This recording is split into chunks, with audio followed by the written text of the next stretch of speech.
Swami Vivekananda was so entirely different from anything that we had known in America that I had heard all my life, it seemed to me, power and repose. And the first time I had seen it was in the presence of Swami Vivekananda. I went to the Vedanta house, and I sat on the front seat so that I wouldn't miss anything.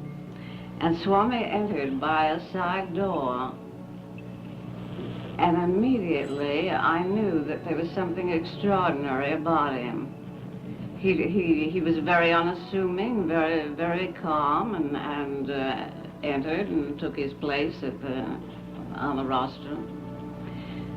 But there was something about that presence that you couldn't take your eyes off of him, and he fascinated you.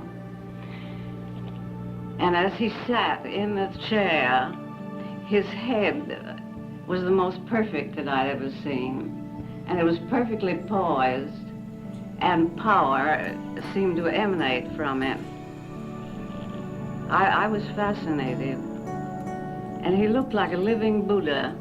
He looked entirely different from any personality that I'd ever seen.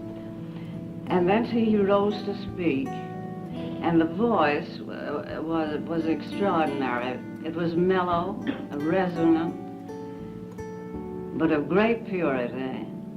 And as he spoke, veils just seemed to fall from your eyes, because he gave you an entirely different impression of personality.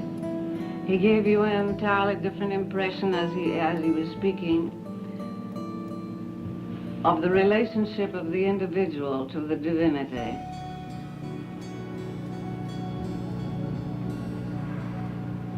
And I remember as I looked at him, it seemed to me that there was an ocean of consciousness back of him. And in some way there was no limit to this personality. His awareness was in the vision within. And as we see people, we see them limited because their awareness is entirely connected with the body. With Swami Vivekananda, it seemed to me that there was this ocean of consciousness back of him, and in some way that focused and flowed through his words. As Vivekananda was speaking, the purity of that personality was so great, it just seemed to me divinity was reflected in it. It was as if his mind was a limpid lake that was reflecting a divine light. Swami Vivekananda, the sense of I had expanded into something that was vast and deep and very, very pure and very, very powerful, because it just penetrated within and it aroused something within that never was there before. Someplace he has said that you never see without you anything that isn't within. And I think perhaps his great power was that he perceived the divinity in all form. And he perceived it to such a degree that he awakened it in his listeners as he was speaking. Other people that I'd heard on the pulpit and all that sort of thing, and I'd heard about the best, they speak from a standpoint of faith, that they have faith in a divinity and all that. And I began to realize that this man was speaking from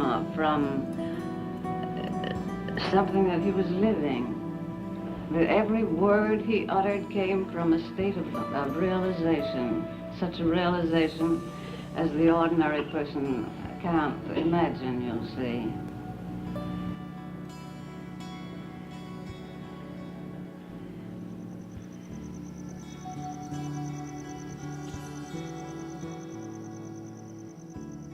A month before I came in contact with Swami, he wrote to Miss McLeod. I don't know whether you know who she is. Yes. And he said, more and more, I feel that I am being drawn into nirvana. And and he spoke of it as the strange and the wonderful. And 2 years later, he passed away, and Sister Nevada said that more and more in his presence, she felt that she was standing on the shores of an ocean of luminous light.